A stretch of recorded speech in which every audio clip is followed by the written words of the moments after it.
today to talk to you about lighting, and I'd like to thank our sponsors, National Lighting Showroom, for sponsoring this talk. So I suppose lighting goes back to caveman days where they lit their fire and they'd sit there and everything would be safe for them. And we always think of dark as the badness and light as the bright and the happiness. And that's what we want to create in our homes. But some people are afraid of shadows. Not as in they're scared of shadows, but they don't want their home to be so badly lit that there are shadows in them. In my opinion, shadows are your best friend. Shadows are what creates interest and what create shapes and patterns and highlight things. If you have this ambient light across the whole way that you don't see anything, that nothing is highlighted and nothing is low lighted, that's where you end up with the problem. So what you don't want is to take your room, grid it out, put 100 million spots across it, make it look like Dublin Airport, and know that you will have no dark spots in your home. So I suppose the first piece of advice is dark spots are your friend. The second piece of advice is think about the who, what, where, when. So who uses the room? What's the end user going to do in that room? So where are the lights going to be? Are they going to be wall lights? Are they going to be ceiling lights? Are they going to be lamps? Are they going to be all three? Who, what, where, when will you be using the room? So is the room primarily used during the day? Is it used at night time when you're trying to relax? And then why you want the lighting. So if it's in a room that you have already, maybe you just have one center pendant, maybe you have wall lights, you know, you might want to change it up. So just note down all of those little things. You have the Kelvin scale, which is how we measure the temperature of light bulbs. So you'll often hear the terms warm white or cool white.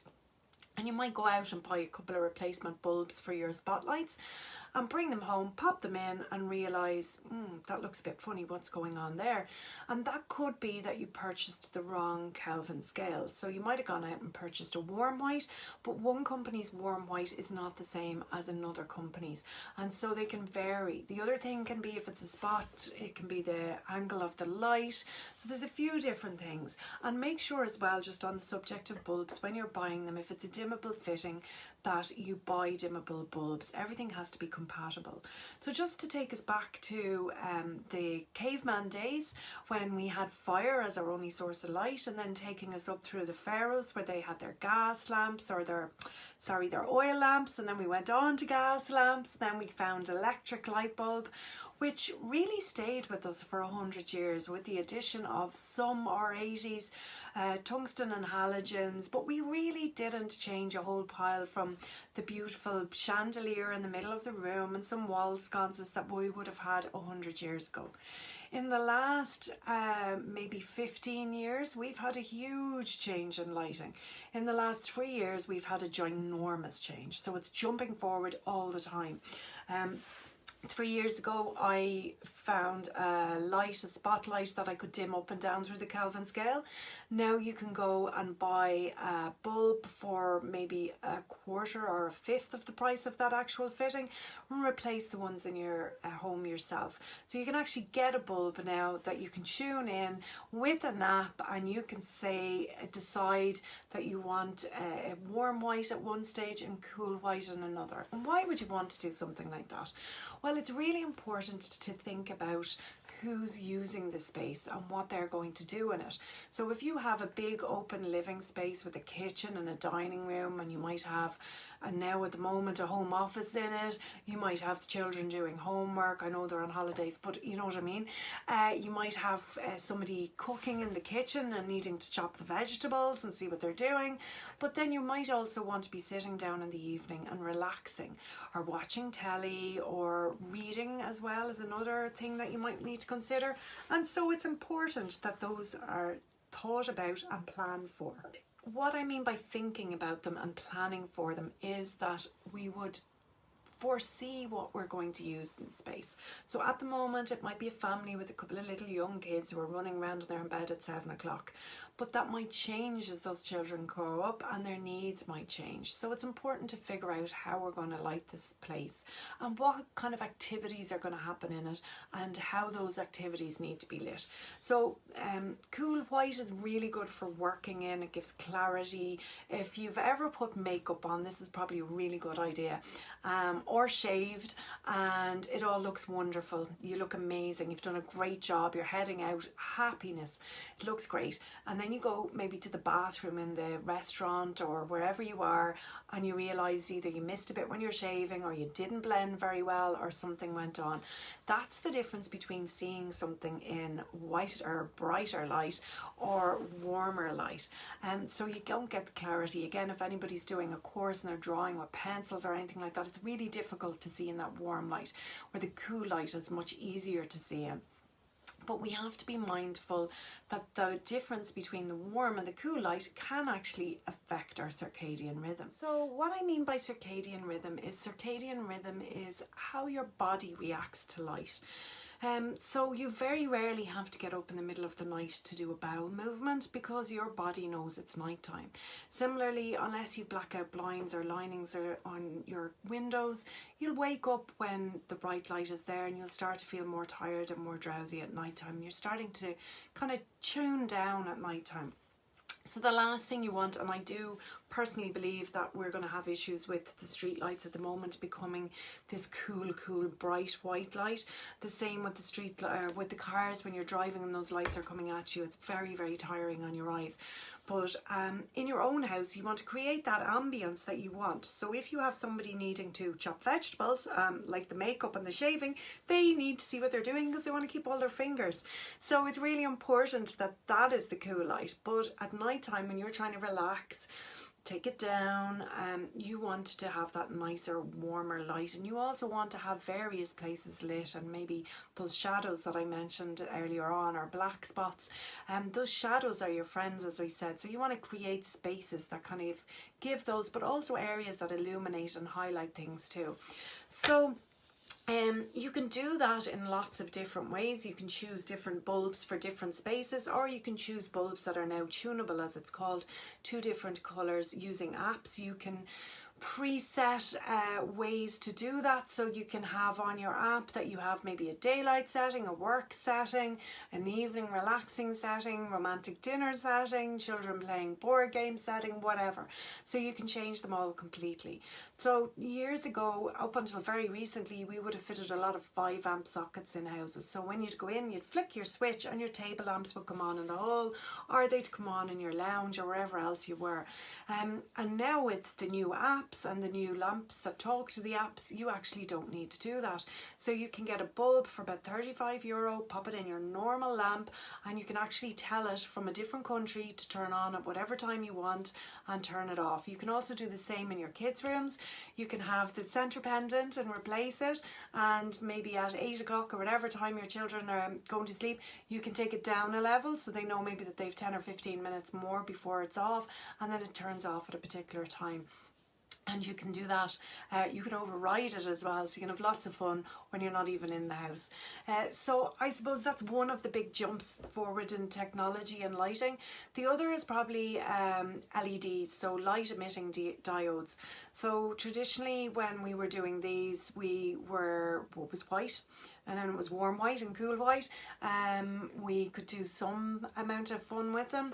Now we have RGBWA, so red, green, blue, white and amber. So we can pretty much create any colour we want with LEDs now. We can use them to light up anything we want. We can have them in presses when they pop open. We can surround various shelves with them. They can be used in bathrooms as well. They're very, very low economically to run. They don't overheat, so they're great way of kind of maybe illuminating spaces that you hadn't before. But again, in my opinion, less is more, because sometimes you can over egg the omelette and it just looks like, again, you don't have that lovely light space that you want to contrast with your lovely dark space. So I suppose another question that came in is what are the biggest mistakes that people make? And I think that is doing lighting plans without having decided where your furniture is going.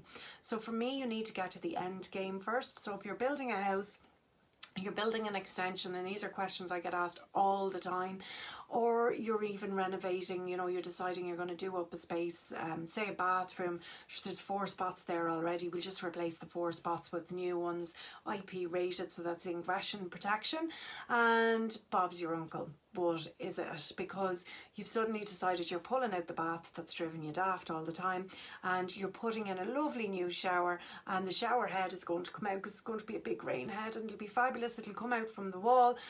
So your shower head's coming out from the wall like this, and your spotlight is above it here. Exactly. Big problems. But people don't think like that, and they forget it, and then they end up shadowing their shower. So when they're having a shower, they're actually in shadow, which isn't very nice, and also it's casting strange shadows. So while shadows are your friend, I'm backtracking a little bit, they are of course your friend, but you just need to make sure that they are in the right place and creating shadows in the right place and not where you want them. So it's really important when you're doing lighting plans and layouts to figure out exactly what's going into each space, how it's going to go there. It's beautiful to add maybe little spotlights or the LEDs in niches in bathrooms, maybe under a cabinet in a bathroom as well, so that you can leave it on almost like a night light. You can also have little kind of activation sensors, so that if you walk in at night time it'll come on. The same with walk-in wardrobes. You can have an activation sensor, so when you walk into the wardrobe the light comes on, and when you leave it goes off, so you never even have to turn the switch on. I mentioned earlier on about Kelvin scale and warm light and cool light, and I do a lot of human-centric lighting, which we can do in healthcare environments to promote healing, and we can do in offices and school to promote attention and learning. But we can also control all sorts of emotions with them. So in Vegas, for instance, I know they would pump in clean air as well, but they would play with your circadian rhythm, as I mentioned earlier on, an awful lot using human-centric lighting, but maybe not in a way that I would like to use it in your homes. So human-centric lighting is a way of actually giving you an emotional response to lighting. So as I mentioned earlier on, the cavemen had the warmth of their light, and if you have a warm light, it makes the temperature of the room feel warmer, and it makes you feel relaxed and cozy, and think of that fire and the snug and that lovely feeling. Where if you have that blue cool light, you know, you're thinking of something more like the sea or a sky. It could be the icebergs. It's a lot cooler, so emotionally you don't get the same connection with it either. So sometimes you get people and they're going into their homes, they're not feeling relaxed and calm. You know, they're kind of getting almost a little bit agitated when they get home. Or anyone I work for who tells me they don't want bright white light, I generally know the environments they work in, because that's what they're subjected to all the time, so they want to go home and not experience that. I suppose we have to be mindful in Ireland that our ceilings are generally 8 foot or 2.4 metres, and a lot of light fittings will come in at 2 foot or 60 centimetres, and if you do the maths that leaves you at 1.8 metre clearance or 6 foot. And most men nowadays are touching 6 foot, and a lot of the next generation are going to be well over it. So it's really, really important when you're buying light fittings for your ceiling to think about the height clearance. So I had a fabulous pair of heels earlier on, and I clocked my head on a light fitting that I normally clear under, which gave me a kind of a good reminder to make sure that whoever's using the space clears it. So that's in my own house, so I clear it. There was no problem, but today I didn't. So it was quite interesting to get that effect from someone else's point of view. Wall lights are something as well. When I started in lighting a long time ago, we used to have ceiling pendants and wall brackets, and the wall brackets were either a single wall bracket or a double wall bracket, and they would sell constantly as a set. So you'd have one ceiling pendant and 2, 3 or 4 wall brackets with each pendant sold, and then that went out all together. And sometimes we have picture lights now for you know, just distributing light in a slightly different way and highlighting particular things. But wall lights are not to be forgotten about. They're a really good way of giving you really nice light in a space and creating something different. And don't think that they have to be on a wall bracket up high. They can be down low, and they can give really nice detail. So we can sometimes put wall lights on stairs as they're going up, and we put them in sitting rooms down low, which I know sounds really nuts, but it actually works really well. So think about, be open to ways and new things that you can do in your space, because it's amazing how much a little bit of imagination and a bit of planning can make a big difference to your space going forward. I find lighting, as I mentioned earlier on, really exciting, and I think people shy away from it and they go out and they buy a bulb and a lampshade, or they buy a fitting and it's job done. But you can make some really, really cool design choices and also some impactful statements using lighting. So be careful about the fitting you're choosing and the impact that it's going to have. So I suppose consider the finish. If you have a lot of maybe polished nickel around the house, don't put in a chrome one, you know, or don't put in gold unless it's going to pull in with something else. Think about how the light is going to be shone as well. So if it's an uplighter, the light's going to light up into the ceiling. If it's a downlighter, obviously it's going to light down.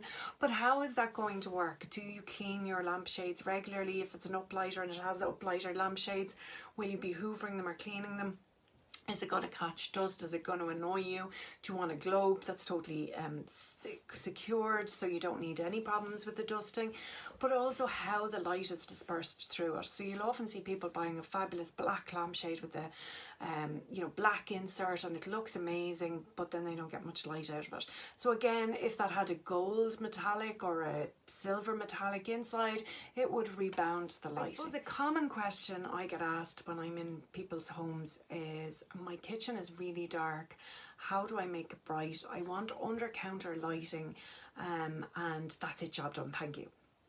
And I suppose the easiest thing to do is to hide little strips, either LED strips or LED fluorescent type tubes, up on the very top of the counter. Paint the ceiling brilliant white.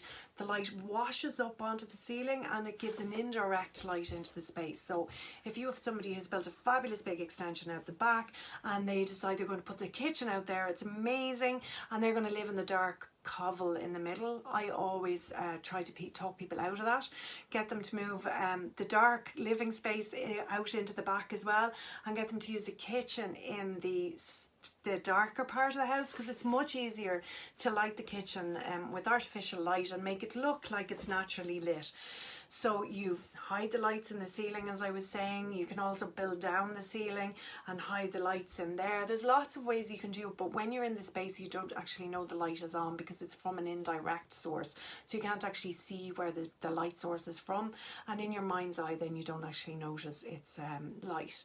If you have a space in the middle of the house that you can't get natural light into, there's ways around that as well. So to have internal en-suites where we just can't get natural light into them, but we want them to feel like there's natural light in them. So sometimes we'd run a walk-in wardrobe into the ensuite, not directly, but just there's a wall between them. And in that wall between them, we will put in a white frosted panel and another white frosted panel, and we'll put in lighting in between it. And then that gives a glow both into the ensuite and into the walk-in wardrobe. Generally we've been asked sometimes to take it out of the walk-in wardrobe because the people want the space for shoe storage, but it gives a lovely glow into the space that is now your ensuite, and it makes it feel like you're looking out through a frosted window even though you're not. Another thing we would do a lot in walk-in wardrobes is the really good LED lighting to show the colour of everything. So as the client is trying to choose clothing, they can see it all. It's lit in the rails, so the navy and the black and everything else shows up, and it can be used very well. To sum up, you can make the most amazing interior look phenomenal using lighting. Lighting is the most, I suppose, wonderful, fun tool that we as interior architects and designers have in our toolbox, but it's also something that, if it's used right, can elevate a mediocre interior into being something really unusual or really good or work really well. It elevates the design. So think about what you want, the who, what, where, when and why. Plan out everything before you go and research all the products that are now available online and have fun. Thank you so much for watching. Thank you to National Lighting for watching, and don't forget to text and donate. €4 will go a really long way. Thank you.